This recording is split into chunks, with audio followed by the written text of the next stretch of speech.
Ah, gather around, good folk.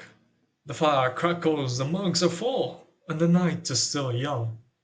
Let me tell you a tale, not oft spoken by the tongues of bards these days. It is the tale of the glass coffin, a story of courage, kindness, and the curious ways of fate. Once upon a time, deep in the heart of a dark and whispering forest, there wandered a poor tailor. He was a small man, with nimble fingers and a kind heart, though his fortune was as thin as the thread in his needle. He had lost his way whilst travelling to the next town, and, as night fell, the trees began to close in like giants watching from the shadows. Just as he thought he'd have to sleep on the cold earth, a stag, tall as a horse and white as snow, leapt out before him. Its eyes glowed like lanterns in the dark. The tailor, brave or foolish, followed the creature, for he felt it meant him no harm. Through thickets and over brooks he went, until the stag vanished before a steep hill. Now on the side of that hill was a door of solid iron. The tailor knocked once, twice, thrice.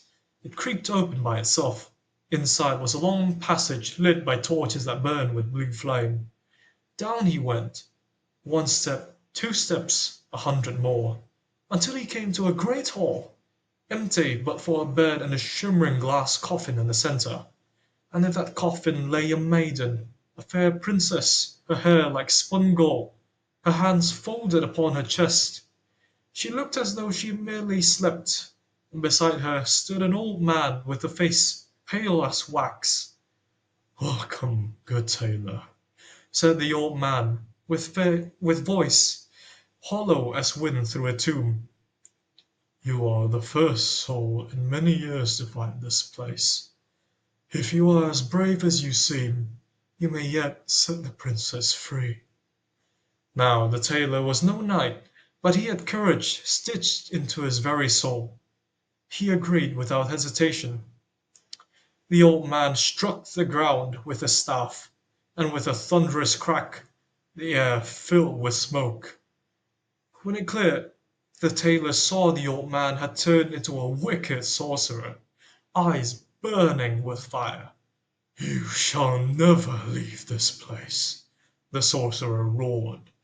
But our tailor, quick as a flash, snatched up a sword that had appeared beside the coffin, and though his hands trembled, he fought bravely. The sorcerer conjured flames and serpents, but the tailor's heart did not falter. With one true strike he shattered the spell, and the sorcerer fell, his power broken like glass upon stone. At that moment the coffin cracked open, and the princess awoke with a gasp, as though awaking from a glass, as though waking from a long dream.